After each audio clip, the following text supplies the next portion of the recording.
Yeah, my life is a movie. Put it on camera. All right, we're back. I want to talk to my next interviewee, who is a master in the marijuana business. He's a local Las Vegas boy, went to El Dorado High School. Some folks might know him. His name is Eddie Rodriguez. And Eddie is living in Colorado now, doing big things in Colorado and in Nevada. So I'm gonna give Eddie a few minutes to talk about him growing up here, how he got to Colorado, how he got in the marijuana business. He's one of few minorities who have been successful in the business. So welcome, Eddie Rodriguez. Thank you, Frank. Thanks for having me. Long story short, I spent 35 years in the pawn business in Las Vegas, Nevada, and sold my facility 12 years ago, and I went straight to cannabis in Colorado. Didn't know what I was getting into, but it seemed quite entertaining. Now we're looking at moving on and even branching out from the consulting side of the world. After 12 years of doing the cannabis business, you learn all 10 fingers. And so now I'm trying to start to reach out and utilize those fingers in little sections of this business. Las Vegas is a very enticing market. This is still feeling like brand new. I come from Colorado where the market's extremely saturated and it's much more difficult to operate. But with difficulty, you become more proficient at maintaining your numbers and maintaining your doors open. I feel, honestly, that Las Vegas is probably 3 or 4 years away from feeling a lot of saturation as well. With that said, Frank, do you have any questions for me? Yeah, I do. Eddie, how many cultivations you have? How many dispensaries do you have? And you're an MSO. MSO means multi-state operator. Tell us a little bit about that. So multi-state operators is really some of the larger companies where they're involved in multiple states. We're still in Colorado having 3 grow facilities and 4 storefronts. But from a multi-state operator perspective, these are the companies that are in California, Nevada, Arizona, Florida on the medical side, Michigan, and so forth. And so that's what that term means from MSO, multi-state operator. We're just considered vertically integrated, which means we have our own cultivation, our own production facilities, and our own retail storefronts. But you are in Nevada as well, right? In Nevada, in 2020, we decided to get licenses for cultivation, and we applied for the lotto system, which both Frank and I know wasn't very fair. Right. We won't get too deep into that, but we ended up with some production facilities, 8 licenses total in Battle Mountain, Nevada, which is Lander County, and we recently harvested our first outdoor grow. Congratulations. So we came at it sort of chicken.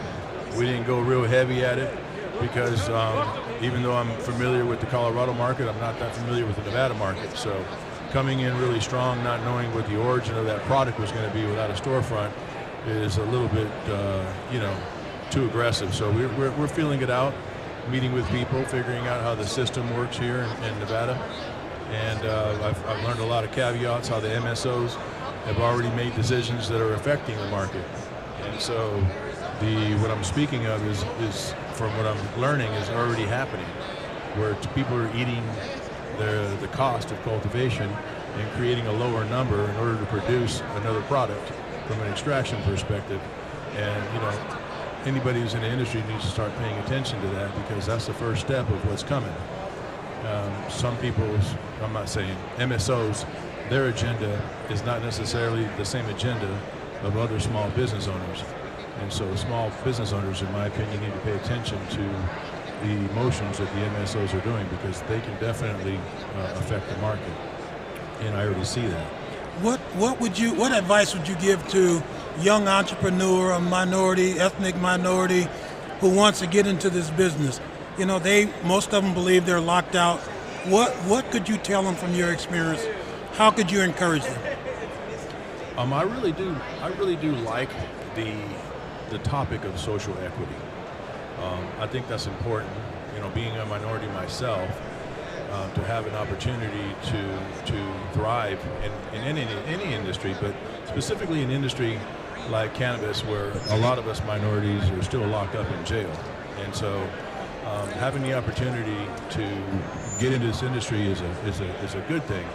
The only caveat that I currently see that I don't currently agree with is that the MSOs are coming in and, you know, taking somebody from a social equity position and offering them a very low minority position.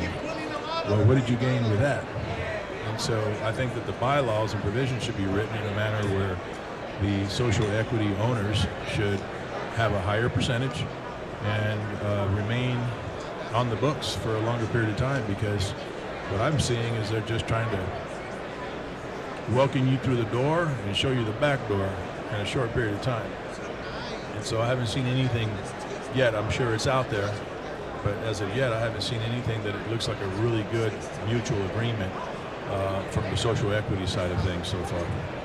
So I got a buddy, some buddies now out of New Jersey, and they want a social equity license. Shout out to Bruce Harris and those guys, and they're having an issue with raising money because people are concerned that New Jersey doesn't have a cap on the licenses, so folks have steered away. Any advice you can give them on that?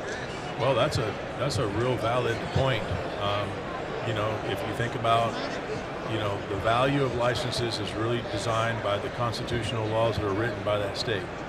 And if you think of the value of the licenses in Florida, you know, they're $90 million, but you get 35 stores, you know, production facility, cultivation, and so forth. And so I think those investors feel pretty well protected. And if you look at Oklahoma, for example, where they give out licenses to anybody, it's a very saturated market, they're not thriving. And so I see investors are going to be very careful, because we already have track records in our industry in specific states that have been flooded, and it's caused losses or over amounts of product on the market and no consumers. You know, I've seen it in states where, you know, medical card holders can't get a card very easily, and that just stifles, you know, the ability to sell to anybody because you can't attain a card. So it all goes back to how states write the laws. If they write the laws and somebody from a social equity perspective can attain a license in one of these states where there's either a moratorium or a limited number of licenses, it's going to create a lot of value. And I feel that value will put a social equity or minority in a better position to negotiate. Well, shout outs to Hazy Garden, Bruce Harris, Quay, his lovely wife, and the team. Keep pushing, you guys. You're going to find a funder to come in and support you. Keep putting pressure on the local elected officials, the mayor and city council, planning people to put a cap on the licenses. If you can do that, I think there'll be a lot more interest in folks coming to Atlantic City. I agree. Frank, thanks for having me. Hey, my pleasure. I got one more question for you. Go ahead. What do you tell the people who've been in this business for 5, 6, 7, 8 years now, as we look down the road? Ultimately, within the next few years, it's going to be in every state. We don't know what the federal government's going to do. But regardless of what they're doing in the business, how do you encourage them to, as they go forward? I would advise everybody that's getting into the industry, whether now and whether you're in the industry, to have an exit plan. And I think that's really critically important, because the agenda of MSOs is not the same agenda of us individuals that are just maybe vertically integrated, but have a few stores, 3 or 4 stores or something. And so they are answering to stockholders, and they are going to sell things at a loss to show capital back in the bank. And they're looking to show growth through acquisitions. If they keep purchasing stores for $4 million that do $4 million a year in sales, well, then their quarterly report is going to look higher, and the stockholders are happy. So with that said, if you stay too long in the market's getting saturated by either the marketplace or who's controlling the marketplace, you're going to lose value. So I feel that if you go into a new market, any of these new markets, and you can sustain some large numbers in 2 or 3 years, I feel that's the exit plan. There's X number of states that have recreational cannabis sales, and so there's still 30 left. And Right. you can take the cookie cutter model, for example, and continue to do that and hop from state to state to state that has favorable laws and build it and sell it, build it and sell it. But in the end, it's going to be the MSO standing, and once federal legalization comes on board, if these MSOs can't find somebody to merge with for distribution reasons, they're going to be gone too, because Amazon, Procter & Gamble, Philip Morris is going to eat them up. And so they're going to get their day, right?